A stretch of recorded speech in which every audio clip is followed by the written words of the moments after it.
Sa video na ito, pag-uusapan natin ang tungkol sa isang bagay na tahimik na nakalagay sa iyong kusina ngayon mismo. Isang bagay na pinagkatiwalaan mo sa loob ng maraming dekada. Isang bagay na maaaring ginamit ng iyong mga magulang, isang bagay na pinapakuluan mo sa tubig kapag nakakaramdam ka ng hindi komportable, isang bagay na pinaniniwalaan mong ganap na ligtas dahil ito ay natural. Luya. Pero kung ikaw ay lampas na sa 60, kailangan mong panoorin ang video na ito hanggang sa pinakadulo, dahil ang ibabahagi ko ay maaaring magprotekta sa iyong puso, sa iyong dugo, at sa iyong sikmura sa paraang hindi mo inakala. At may isang makapangyarihang dagdag na kaalaman sa dulo na karamihan sa mga nakatatanda ay hindi naririnig mula sa kanilang mga doktor. Ang huling tip na yun lamang ay maaaring magbago sa paraan ng paggamit mo ng luya magpakailanman. Hayaan mong kausapin kita ng direkta.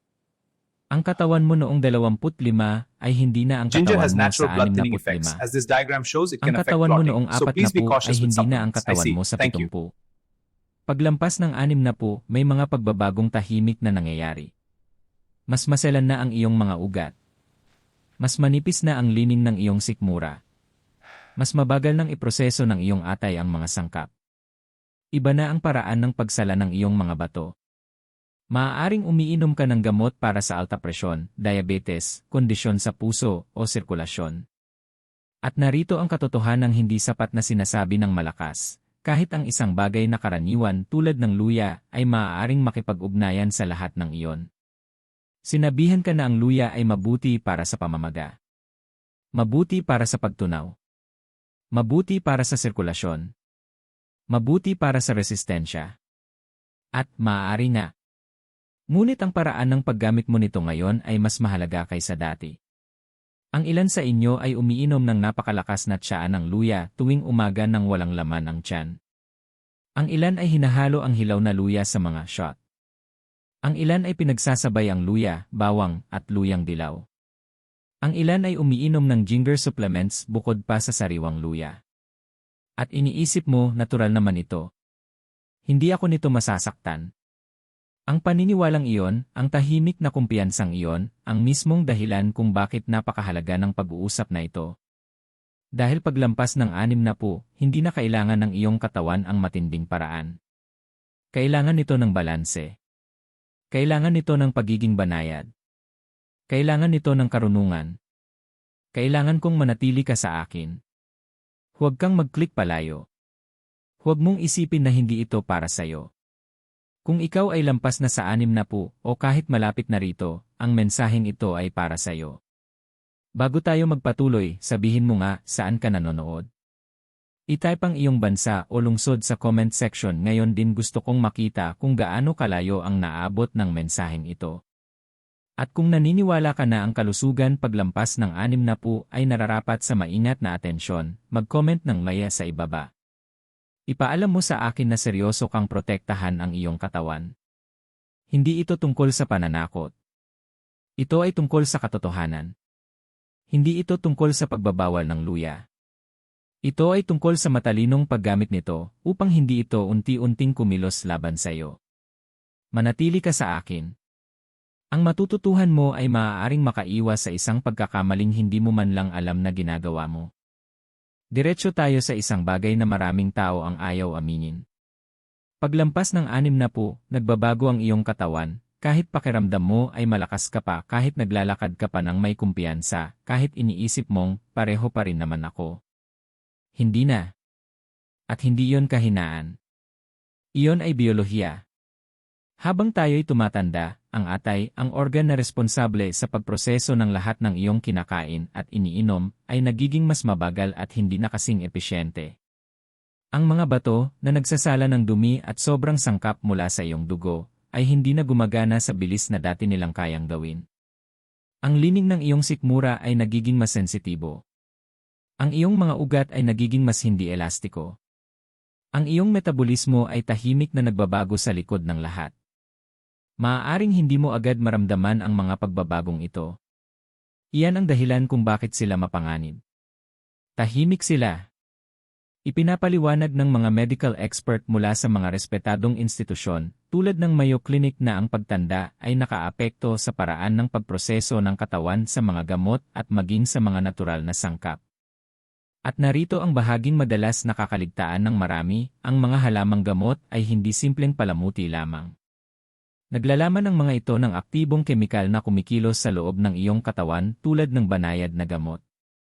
Ang luya ay may makapangyarihang sangkap tulad ng gingerols at shogols. Ang mga ito ay biologically active. Nakaapekto sila sa daloy ng dugo. Pinapasigla nila ang pagtunaw. Nakikipag-ugnayan sila sa mga inflammatory pathway. Hindi sila basta-basta lamang. Noong ikaw ay 30 o 40, madaling nakaangkop ang iyong sistema. Mabilis bumawi ang iyong mga organ. Mas makapal ang lining ng iyong sikmura. Mas matatag ang mekanismo ng pamumuo ng dugo. Pero paglampas ng 60, lumiliit ang iyong margin for error. Ang maliit na imbalance ngayon ay maaaring magdulot ng kapansin-pansing sintomas. Ang isang malakas na tsaan ng halamang gamot ay maaaring biglang maging masakit sa sikmura. Ang pagsasabay ng gamot at natural na remedyo ay maaaring magdulot ng hindi inaasahang reaksyon. Tapat kitang tatanungin. May nainom ka na bang matagal mo nang ginagamit at bigla na lang itong naging masyadong malakas? Naisip mo na ba, bakit iba na ang epekto nito sa akin ngayon? Kung nangyari na yun sa iyo, mag-comment ng maya sa ibaba. Hindi iyon nagkataon lamang. Iyon ay ang iyong katawan na humihingi ng mas banayad na pag-aalaga. At narito ang masakit na katotohanan, maraming nakatatanda ang disiplinado pagdating sa kanilang mga reseta. Sinusunod nila ang tamang dosage. Sinusunod nila ang tamang oras. Kumukonsulta sila sa kanilang doktor. Pero pagdating sa mga halamang gamot tulad ng luya, nanghuhula sila. Tinatansa nila. Nagpapakulo ng iisang dakot. Umiinom ng tea kung gaano nila kagusto.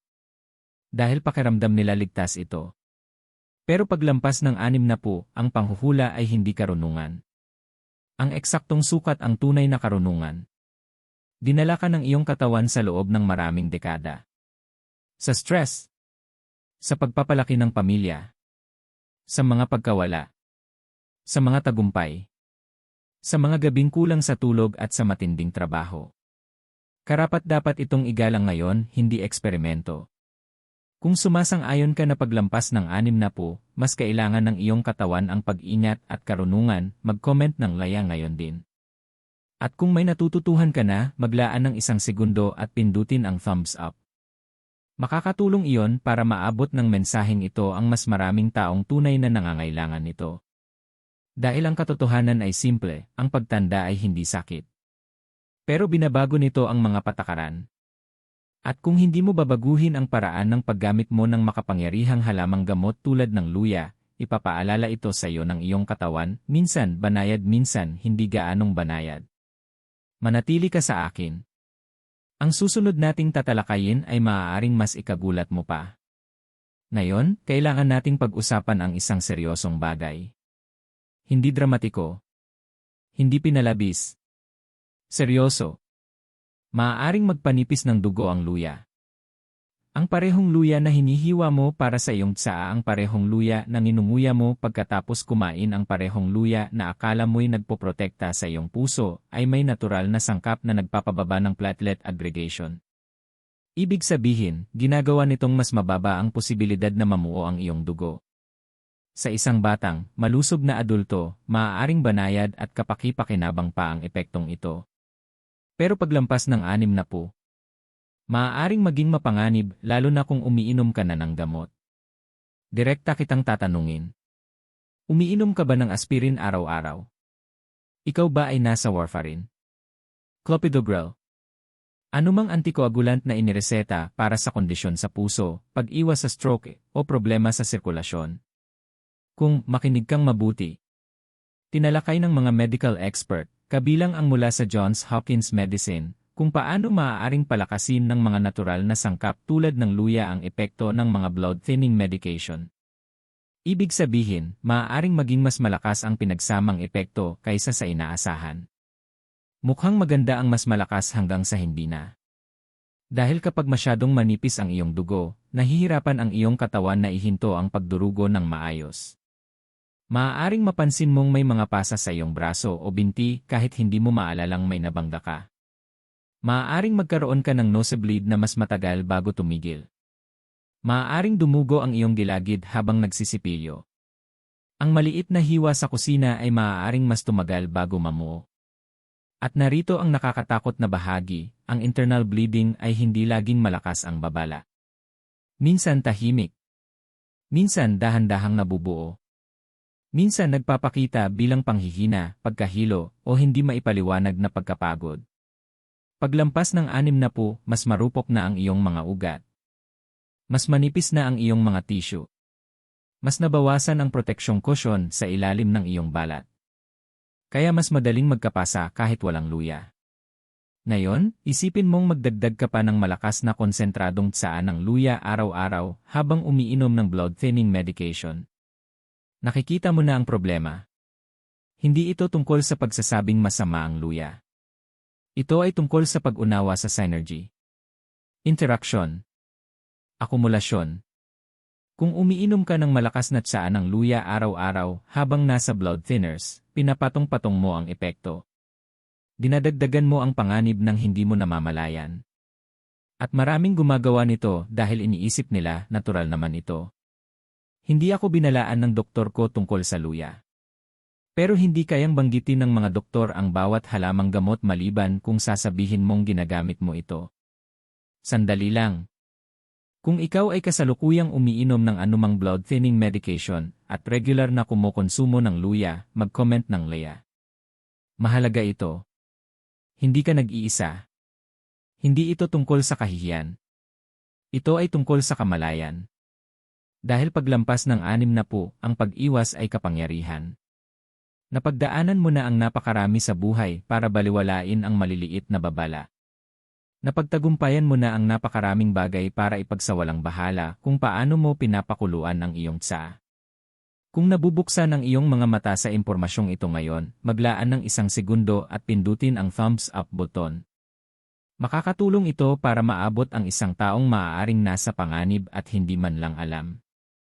At manatili ka dahil susunod, pag-uusapan natin ang isang bagay na halos nakaapekto sa bawat taong lampas 60 ang iyong sikmura. Ngayon pag-usapan natin ang iyong sikmura dahil dito maraming sa inyo ang tahimik na naghihirap. Gigising ka sa umaga. Magpapakulo ka ng tubig. Hihiwain mo ang makakapal na piraso ng luya. Hahayaan mong magbabad hanggang sa maging maitim at matapang ang tubig. At pagkatapos, bago pa kumain ng kahit ano, iinumin mo ito ng walang laman ang tiyan dahil may nagsabi sa iyo na nililinis nito ang sistema. Pero paglampas ng 60, hindi na pareho ang iyong sikmura tulad ng dati. Habang tayo'y tumatanda, numinipis ang proteksyon na lining ng sikmura. Bumababa ang produksyon ng protective mucus. Mas nagiging sensitibo ang mga tissue. Ang pakiramdam na parang nasusunog minsan. Ang bigat. Ang banayad na kirot na binabaliwala mo. Hindi iyan basta-basta lamang. Pinapasigla ng luya ang gastric acid. Bahagi iyon kung bakit nakatutulong ito sa pagtunaw. Pero ang sobrang pagpapasigla, lalo na kung konsentrado, ay maaaring makairita sa lining ng sikmura. Ipinaliliwanag ng mga medical expert mula sa mga respetadong sentro, tulad ng Cleveland Clinic na ang labis na gastric stimulation ay maaaring magpalala ng acid reflux, gastritis, at maaari pang magpasidhi ng ulcer. Ngayon isipin mo ang isang sensitibong sikmura dahil sa edad na sinabayan pa ng matapang at konsentradong tubig ng luya na iniinom ng walang laman ang tiyan. Parang binubuhusan mo ng tindi ang isang bagay na nangangailangan ng pagiging banayad. Napansin mo ba na mas madalas ka nang magkaroon ng heartburn nitong mga nakaraang taon? Nakakaramdam ka ba ng paghapdi sa dibdib pagkatapos ng ilang inumin? Nakakaramdam ka ba minsan ng pagduduwal matapos uminom ng napakatapang na herbal tea? Maging tapat ka sa sarili mo.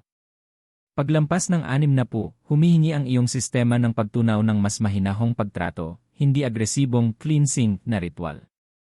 May ilan sa inyo ang naniniwala na kapag mahapdi, ibig sabihin ay gumagana.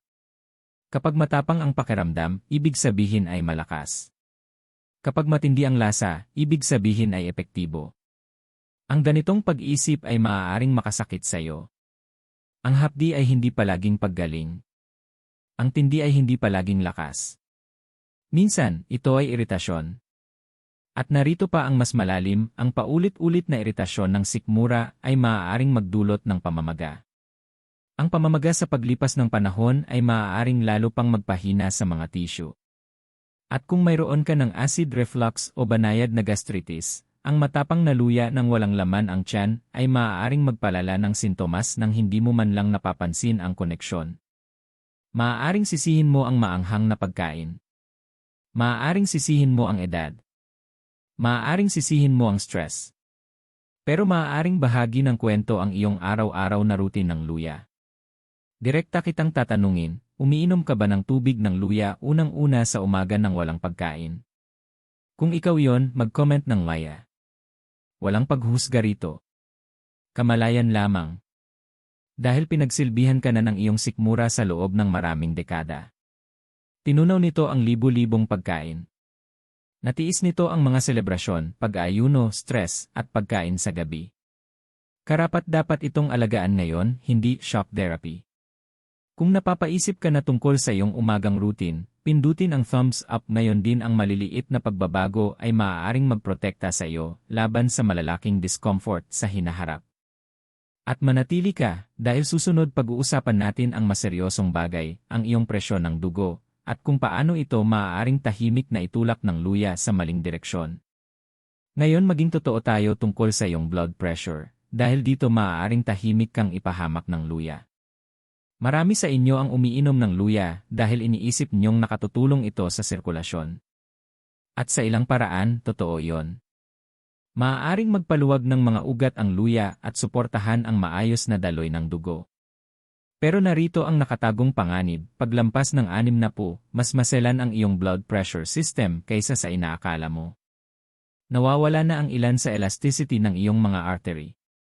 Mas naghihirap ang iyong puso na itulak ang dugo sa mga ugat na hindi na kasing flexible tulad ng dati. Kung ikaw ay umiinom na ng gamot para sa alta presyon, narito ang katotohanang hindi madalas sinasabi ng malakas. Ang pagsasabay ng matapang na araw-araw na dosis ng luya at ng iyong reseta ay maaaring magpababa ng sobra sa iyong presyon ng dugo. Ang mababang presyon ng dugo ay mukhang hindi nakakapinsala, pero maaari itong maging mapanganib at maaaring magbago ng buhay. Pagkahilo, pagkawala ng malay, panghihina, pagkakadapa. At maging tapat tayo, ang pagkakadapa pagkatapos ng 60 ay hindi maliit na insidente. Maaari itong magdulot ng bali, pagpunta sa ospital, mahabang paggaling, at mga buwan ng limitadong kalayaan. Huminto sandali at isipin mo, nakaramdam ka na ba ng pagkahilo o panlalambot kapag bigla kang tumayo? Maaaring babala iyon. At kung umiinom ka ng gamot para sa presyon ng dugo, habang araw-araw na umiinom ng matapang na tsaan ng luya o konsentradong supplement, tumataas ang panganib ng hindi mo namamalayan. Ang nakakatakot na bahagi ay hindi ito laging agad nangyayari. Minsan, dahan-dahan itong nabubuo sa loob ng mga linggo o buwan. Nag-a-adjust ang iyong katawan hanggang sa isang araw ay mahilo ka habang naglalakad papunta sa kusina o kumukuha ng baso ng tubig. Hindi ito pananakot. Ito ay kamalayan. Ito ay pag-unawa na ang iyong katawan paglampas ng 60 ay nangangailangan ng maingat na pagmamanman, lalo na kapag pinagsasabay ang mga halamang gamot at gamot. Direkta kitang tatanungin, ikaw ba ay may alta presyon? Kung mag-comment ng laya, ipaalam mong pinapansin mo ang mahalagang babalang ito. At huwag kalimutan, pindutin ang thumbs up kung may bago kang natututuhan. Ang kamalayan mo ngayon ay maaaring makaiwas sa pagpunta sa ospital bukas. Ang iyong puso, ang iyong utak, ang iyong kakayahang kumilos, lahat iyan ay nakadepende sa stable na presyon ng dugo. At ito ang dahilan kung bakit ang basta na lamang pag-inom ng matapang na luya araw-araw ay maaaring mas makasama kaysa makatulong. Manatili ka, dahil susunod pag-uusapan natin ang isa pang nakatagong panganib na nakaapekto sa milyon-milyong nakatatanda, ang iyong blood sugar. Kung iniisip mong ang luya ay palaging mabuti para sa iyo, gugustuhin mong marinig ang susunod na bahagi. Ngayon pag-usapan natin ang isang bagay na hindi agad iniugnay ng karamihan sa luya, ang iyong blood sugar. Madalas purihin ang luya dahil sa kakayahan nitong tumulong sa pagtunaw, pamamaga, at maging sa sirkulasyon. At ipinapakita ng mga pag-aaral na maaari nitong pababain ang blood sugar levels. Pero narito ang katotohanang dapat mong pag-isipan ng mabuti, paglampas ng 60, nagbabago ang kakayahan ng iyong katawan na i-regulate ang blood sugar. At ang pagsasabay ng luya at ng iyong mga gamot ay maaaring magdulot ng mapanganib na pagbagsak na hindi mo inaasahan. Isipin mo ito. Kung ikaw ay may diabetes, maingat na nagreseta ang iyong doktor ng gamot upang mapanatili ang iyong blood sugar sa ligtas na antas. Marupok ang balansing iyon. Ang biglaang pagbaba, kahit bahagya lamang, ay maaaring magdulot ng pagkahilo, pagpapawis, pagkalito, panginginig, at sa malalang kaso, pagkawala ng malay. Ngayon, isipin ang sitwasyong ito. Sinisimulan mo ang araw mo sa isang matapang na ginger shot, pagkatapos ay kumakain ng karaniwang almusal, at iniinom ang iyong gamot para sa diabetes. Sa papel, mukhang normal. Pero sa realidad, maaaring palakasin ng luya ang epekto ng iyong gamot na magtutulak sa iyong blood sugar na bumaba ng higit sa dapat. At hindi ito laging sumisigaw para mapansin. Minsan pakiramdam mo lang ay iba. Mahina. Medyo nahihilo. O nalilito. At maaari mong isipin na ito ay simpleng pagod, pagtanda, o stress. Pero maaaring mga babala iyon. Binibigyang diin ng mga medical expert, kabilang ang mula sa American Diabetes Association, na ang mga natural na halamang gamot tulad ng luya ay biologically active. Hindi sila pasibo. At kapag pinagsama sa mga gamot na nagpapababa ng blood sugar, maaari silang magdulot ng hypoglycemia, minsan tahimik, minsan biglaan. Kaya tatanungin kita, ikaw ba ay may diabetes at umiinom ng luya araw-araw? Kung mag-comment ng laya. Hindi ito tungkol sa takot, ito ay tungkol sa kamalayan. At kung nabubuksan ang iyong mga mata ngayon, pindutin ang thumbs up. Ang bawat taong matututo nito ngayon ay maaaring makaiwas sa isang mapanganib na pangyayari bukas. Paglampas ng 60, kailangan ng iyong katawan ang balanse. Hindi extremes. Hindi mas matapang, mas mabuti. Hindi natural kaya ligtas. Kailangan nito ng karunungan. Kailangan nito ng sinadyang pag-aalaga. At ito ang tamang sandali para itanong sa sarili mo, ligtas ba ang paggamit ko ng luya, o inilalagay ko sa panganib ang aking blood sugar nang hindi ko namamalayan? Manatili ka, dahil susunod ilalantad natin ang isa sa pinakamalaking maling paniniwala ng mga nakatatanda tungkol sa luya, ang bitag na, mas marami, mas mabuti, at maaaring tahimik ka nitong sinasaktan araw-araw. Ngayon ilantad natin ang bitag na maraming nakatatanda ang nahuhulog ng hindi nila namamalayan, ang maling paniniwalang, mas marami, mas mabuti. Narinig mo na ito buong buhay mo, kung mabuti ang kaunti, mas mabuti ang marami. Kung nakatutulong, doblehin. At pagdating sa luya, marami ang sumusunod dito ng walang pag-isip. Nagpapakulo ng malalaking piraso. Umiinom ng 3 tasa sa isang araw. Pinagsasabay ang sariwang luya, supplements, bawang, luyang dilaw, sabay-sabay, iniisip na mas lalo silang magiging malusog. Pero narito ang matigas na katotohanan, paglampas ng 60, hindi na basta-basta nagpapatawad ang iyong mga organ kapag nasobrahan. Kailangang iproseso ng iyong atay ang lahat ng sobrang luya. Kailangang salain ng iyong mga bato ang mga compound na hindi kailangan ng iyong katawan. Kailangang tiisin ng iyong sikmura ang konsentradong asido. At ang iyong dugo? Mas numinipis kaysa sa inaakala mo. Palaging nagbababala ang mga eksperto laban sa labis na pagkonsumo ng mga halamang gamot. Kahit ang kapaki-pakinabang na herbs ay maaaring magdulot ng stress sa iyong sistema kapag nasobrahan. Nabubuhay ang katawan sa balance, hindi sa extremes. Ngunit maraming nakatatanda ang naniniwala na ang tindi ay katumbas ng pagiging epektibo. Maaaring tumatango ka ngayon at iniisip, ako yon. Kung naniwala ka na ang natural ay walang limitasyon, na maaari akong uminom ng kahit gaano karami dahil mabuti ito para sa akin, mag-comment ng Leia. Tingnan natin kung ilan sa atin ang nagkasala rito. Dahil narito ang katotohanan, hindi laging agad lumalabas ang pinsala. Maaaring hindi mo maramdaman ngayon o bukas. Pero sa loob ng mga linggo at buwan, ang sobrang luya ay maaaring mag-ambag sa iritasyon ng sikmura at acid reflux. Mas mataas na panganib ng pagdurugo. Pagbabago-bago ng blood sugar. Pagbaba ng presyon ng dugo. At lahat ng ito ay tahimik na naipon. Ang iyong katawan paglampas ng 60 ay nakakuha na ng dekada ng pagod at sakripisyo. Hindi ito lugar para sa matinding eksperimento sa mga halamang gamot.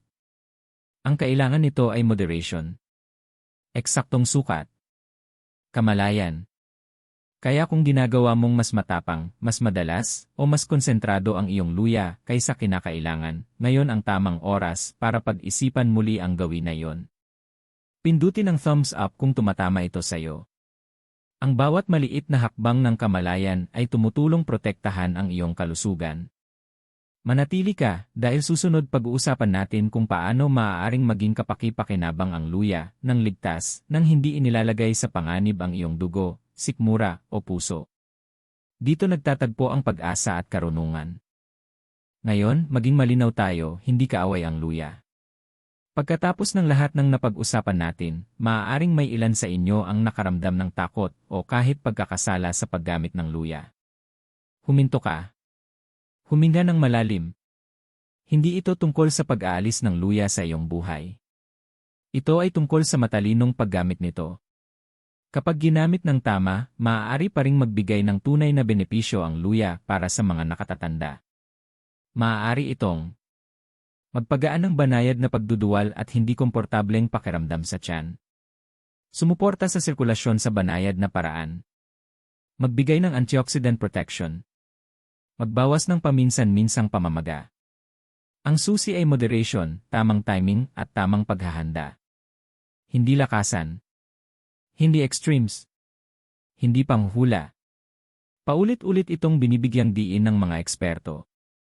Kahit ang mga pinakarespetadong institusyong medikal ay sumasang-ayon na kapaki-pakinabang ang luya, ngunit kung ito ay kinokonsumo sa ligtas na dami, hindi sa konsentradong anyo, at mas mabuti kung may kasabay na pagkain. Paglampas ng 60, umuunlad ang iyong katawan sa balanse. Maliit na hiwa sa tiyaa. Banayad na pagbabad sa halip na matapang na shot. Pagkonsumo ng luya kasabay ng pagkain sa halip na walang laman ang tiyan. Iwasang pagsabay nito sa maraming supplements maliban kung may gabay ng doktor. Hindi ito takot. Ito ay karunungan. Ito ay paggalang sa dekadang serbisyo ng iyong katawan, ang iyong puso, sikmura, atay, at mga bato. Dinala ka nila sa buong buhay mo, at nararapat silang alagaan ng may pag-ingat ngayon. Maaaring may ilan sa inyo ang nakaramdam ng ginhawa mula sa luya sa mga nakaraang taon. Iyan mismo ang dahilan kung bakit hindi ito tungkol sa pag-aalis, kundi sa pag-aayos. Pagbabawas ng panganib nang hindi nawawala ang benepisyo. Tatanungin kita, kung sumasang-ayon ka na mas mahalaga ang karunungan kaysa ekstremes, mag-comment ng laya ngayon din ipakita mong handa kang gumawa ng mas matalinong desisyon para sa iyong kalusugan. At kung tumatama sa iyo ang payong ito, pindutin ang thumbs up. Ang bawat pag-click ay tumutulong para maabot ang isang taong lampas 60 na maaaring hindi alam na inilalagay niya ang sarili sa panganib. Manatili ka, dahil sa susunod na bahagi, ipapakita ko ng eksakto kung paano ligtas na gamitin ang luya pagkatapos ng 60, ang paraan na aprobado ng mga eksperto na nagpoprotekta sa iyong sikmura, dugo, at puso, at ito ang impormasyong bihirang marinig ng karamihan. Ito ang turning point. Ngayon dumating tayo sa bahaging matagal nang hinihintay ng maraming nakatatanda, ang ligtas, aprobado ng eksperto na paraan ng paggamit ng luya pagkatapos ng 60. Makinig kang mabuti dahil dito nagiging proteksyon ang kaalaman. Ang realidad ay simple, maaari pa ring maging bahagi ng iyong araw-araw na routine ang luya, ngunit kung igagalang mo lamang ang lakas nito at ang limitasyon ng iyong katawan. Narito ang inirerekomenda ng mga eksperto sa kalusugan. Panatilihing maliit ang dami, mga 1 hanggang 2 gramo bawat araw. Katumbas ito ng isang maliit na hiwa o kalahating kutsarita ng ginagdad na luya. Hindi dakot-dakot, hindi malalaking shot, hindi konsentradong tsa. Maliit at sinadyang dami ang pinakamainam. Iwasan ang mga sobrang konsentradong anyo, tulad ng ginger shots, napakatapang na tsa, o maraming supplements ng sabay-sabay. Ang iyong katawan pagkatapos ng 60 ay hindi na kayang tiisin ang tindi tulad ng dati. Inumin ito kasabay ng pagkain, huwag kailanman sa walang laman na tiyan. Ang luya lamang ay maaaring makairita sa lining ng iyong sikmura, magpataas ng asido, at mag-trigger ng pagduduwal o reflux. Ipares ito sa pagkain upang mabalanse ang epekto. Suriin ang iyong mga gamot, lalo na kung ikaw ay umiinom ng blood thinners, gamot sa diabetes, o gamot sa presyon ng dugo. Kahit maliit na dami ng luya ay maaaring makipag-ugnayan sa mga ito. Laging kumonsulta sa iyong doktor bago gawing araw-araw na gawi ang pag-inom ng luya. Iwasang pagsabayin araw-araw sa iba pang supplements, luya kasama ang bawang, luyang dilaw, at capsules ay maaaring mukhang malusob, pero pagkatapos ng 60, sobra na yon. Mas kaunti ay mas mabuti. Mahalaga ang pagiging banayad. Kung susundin mo ang mga simpleng gabay na ito, maaari mong tamasahin ang benepisyo ng luya nang hindi inilalagay sa panganib ang iyong dugo, puso, sikmura, o blood sugar. Sandali lang, kung ipinapangako mo sa sarili mong gagamitin ang luya ng mas maingat simula ngayon, mag-comment ng laya. Ipakita mong determinado kang protektahan ang iyong katawan. At kung tinutulungan ka na ng payong ito na pag-isipan muli ang iyong araw-araw na routine, pindutin ang thumbs up. Ang maliit na hakbang na ito ay napakalaki para sa iyong pangmatagalang kalusugan. Tandaan, ang iyong katawan pagkatapos ng 60 ay may karunungan. Tahimik itong nakikipag-usap. Banayad itong nagpapakita ng sintomas. At ginagantimpalaan nito ang pagiging banayad, consistency, at paggalang. Hindi mapanganib ang luya. Hindi ka marupok. Pero ang matalinong paggamit nito ang magpapanatili sa iyo na malakas, independent, at maayos ang pakiramdam sa mga darating pang taon.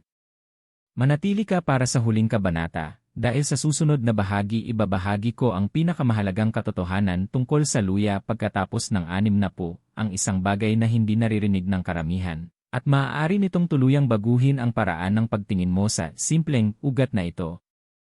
Ngayon narito na tayo sa huling katotohanan, ang bahaging tumatagos at direktang tumatama sa puso.